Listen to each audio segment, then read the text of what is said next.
Most people think they're watching football. They're not, they're watching the ball. And that's the biggest mistake every casual NFL fan makes on Sundays. The quarterback drops back. The camera zooms in, the announcer screams, and everyone follows the football like it's the only thing happening on the field. Meanwhile, the real game is happening somewhere else entirely. The hidden war, the chess match, the manipulation, the traps, the disguises. The tiny details that decide whether a play becomes a 2-yard gain or a 75-yard touchdown. Once you see it, you can never unsee it, and suddenly, football stops looking like chaos. It starts looking like genius, because at its core, football is not random. It's not just who wants it more. It's not backyard football with bigger athletes. Football is a strategic war, built around 3 things: numbers, angles, and matchups. That's it. Every single play in the NFL comes down to those 3 concepts. Can the offense create a numbers advantage at the point of attack? Can the defense bring more pressure than the offensive line can handle? Can a coach create a better angle with motion, formation, or spacing? Can a superstar isolate a weaker defender in space? That's the game, and once you understand that, Sundays become completely different. You stop reacting to football and start predicting it. You begin noticing things before the snap. You start understanding why plays work. You recognize formations. You see blitzes developing. You notice defensive rotations. You understand why certain coordinators look like geniuses one week and completely lost the next. Suddenly, football becomes addictive on an entirely different level, because now you're seeing what coaches see. The first thing you need to understand is this: the ball lies to you. Seriously. The football itself distracts casual viewers from the actual battle. Deciding the play. The trenches are where games are won. If the offensive line loses immediately, the play is dead before it even begins. Doesn't matter how talented the quarterback is. Doesn't matter how elite the route concept is. Doesn't matter if the receivers are uncovering downfield. None of it matters if protection collapses in 2 seconds. That's why smart football fans watch the offensive line and defensive line first. Want to instantly tell if a play is probably a run? Watch the linemen. If the offensive line fires aggressively downhill and helmets stay low, it's likely a run concept. If linemen kick backward into pass sets, you're probably getting a pass. You can diagnose half the play before the quarterback even turns around, and that's when football starts slowing down for you, because real football fans eventually realize the NFL is less about speed and more about information. The smartest players aren't always the fastest. They're the ones processing information instantly. Tom Brady made a career out of destroying defenses before the ball was even snapped. Peyton Manning looked like a coach playing quarterback because he recognized patterns faster than everyone else. Elite quarterbacks survive because they already know where the answer is before pressure arrives. That's the secret. The NFL moves too fast to figure it out later. The best players solve the puzzle immediately, and coaches know this. That's why formations matter so much to casual viewers. Formations look random to coaches. Formations are psychological warfare. Every alignment tells a story. Every motion asks a question. Every condensed formation threatens something. Take condensed splits. For example, modern NFL offenses love bringing wide receivers closer to the formation. Why?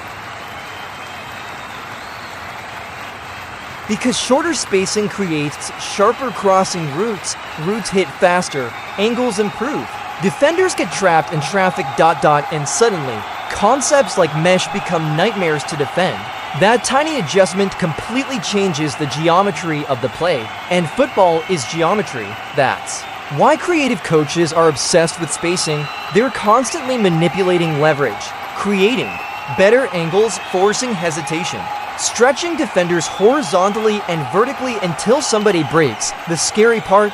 NFL coaches are doing this while operating against the greatest athletes on earth, which means advantages are microscopic. College football often has huge talent mismatches. NFL football rarely does. Everybody is elite. Everybody is fast. everybody studies film, which means creating even the smallest advantage becomes everything. That's why matchups are king. You'll constantly hear analysts call the NFL a matchup league. They're right. At this level, coordinators spend entire weeks trying to isolate one weakness. One linebacker who struggles in coverage, one corner who panics against speed, one safety who bites, two aggressively downhill, and once they find that weakness, they attack it relentlessly. Again and again and again. That's not luck, that's targeting. And it's one of the reasons football feels so brutal mentally, because defenses know exactly where offenses want to attack. Offenses know defenses are trying to disguise it, and both sides spend all week setting traps for each other, which leads to one of the coolest parts of football. Not every play is designed to succeed. Read that again. Some plays exist purely to set up future plays that run for 2 yards in the first quarter might become the reason a touchdown happens 2 quarters later. Coaches are constantly planting seeds. They show a formation early, then come back to it later with a completely different play. They create tendencies intentionally, then weaponize your expectations against you. That's real football, and honestly, it's beautiful. Because what looks simple on TV is often unbelievably sophisticated underneath. Now let's talk about something casual fans almost never notice. Field position changes everything. The NFL field isn't just 100 yards. It's divided into strategic zones when an offense is backed up near its own goal line. The playbook shrinks dramatically. Coaches become conservative. Protection matters more. Avoiding disaster becomes priority number 1. A sack there is catastrophic. A turnover can instantly become points, so offenses play carefully. But once teams cross midfield, everything changes. Now offensive coordinators start smelling points. You'll notice more aggressive throws, shot plays, deep crossing concepts, calculated risks, because psychologically, crossing the 50 changes the mindset entirely. And then comes the red zone. This is where football becomes claustrophobic. Space disappears, routes shorten, windows tighten. Timing becomes everything. Defenses suddenly become far more aggressive because they no longer fear getting beaten deep. That changes the entire equation in the open field.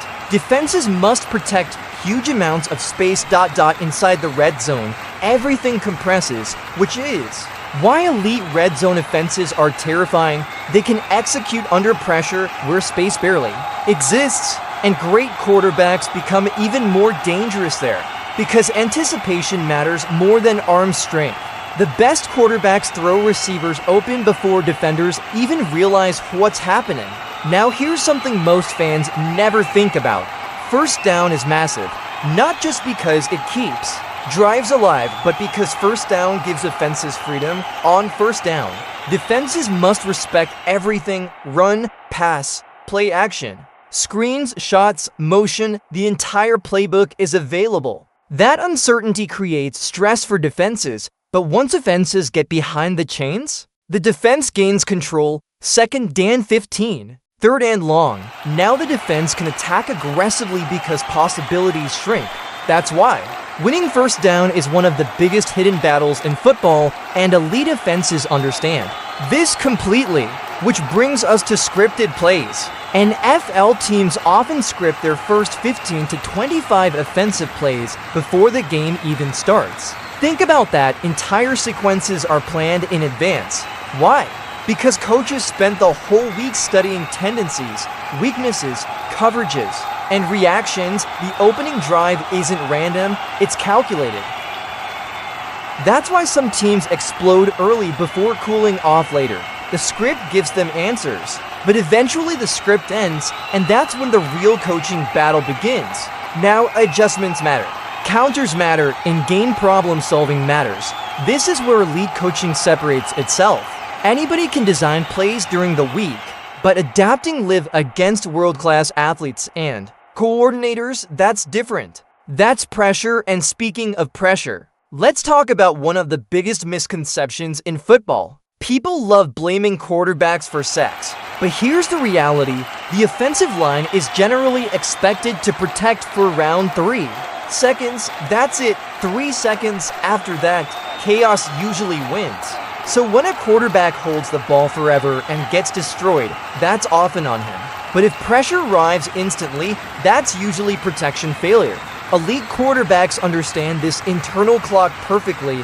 1, 2, 3, ball out. That timing is everything, and the truly special quarterbacks, they beat pressure mentally before the play even develops. That's what makes NFL football so hard. Physical talent alone isn't enough. You must process information at superhuman speed.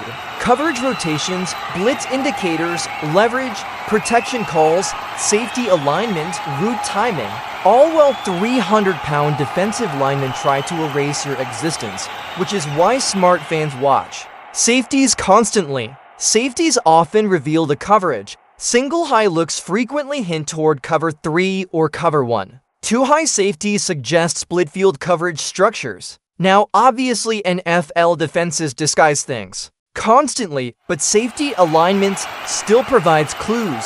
Quarterbacks read it, coaches study it, and fans should too, because once you start recognizing coverage shells, football transforms. You begin understanding why quarterbacks choose certain throws, why route concepts attack specific zones, why some plays are perfect against one coverage and terrible against another. Suddenly interceptions make sense, explosive plays make sense, everything connects. And here's another hidden layer casual fans miss. Motion is information. When offenses send players in motion, they're not just trying to look cool, they're gathering data. If defenders chase motion across the formation, that often signals man coverage. If defenders bump and rotate, probably zone. Motion helps quarterbacks identify structure before the snap, but motion also creates stress. Defenders must communicate instantly, adjust leverage, reset assignments. One hesitation can destroy an entire defense. That's why modern NFL offenses use motion constantly. It forces defenders to think fast, and in football, hesitation kills. Now here's where things get fascinating. Football constantly evolves. Every season creates new answers, which create new problems, which create new counters. Defenses solve offensive trends, offenses counter defensive adjustments, and the cycle never stops. 1 year explosive passing dominates. The next year defenses adapt with lighter boxes and split safeties. Then offenses respond with efficient run games. The NFL is survival through adaptation. That's why copying successful teams rarely works long term. By the time everyone copies the trend, defenses are already building solutions, which is why creativity matters so much. The best coaches stay ahead of the curve. But despite all the complexity, football still comes down to fundamentals. Blocking, tackling, execution, that's it. All the genius schemes in the world collapse if players can't execute basics. A missed tackle turns a short gain into a touchdown. One blown block destroys a perfect play design. One communication error creates disaster. Football is incredibly sophisticated, but brutally simple at the same time, and honestly, that's why Americans love it so much. It combines violence, strategy, emotion, psychology, teamwork, pressure, and chaos into one sport.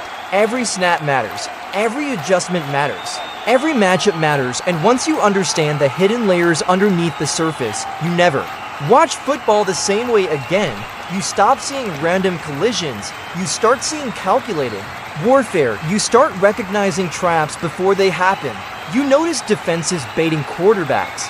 You spot route concepts attacking leverage. You understand why coordinators call certain plays in certain moments. And suddenly Sundays become even more addictive, because now you're not just watching football, you're studying the chess match hidden inside it. And once you unlock that perspective, there's no going back.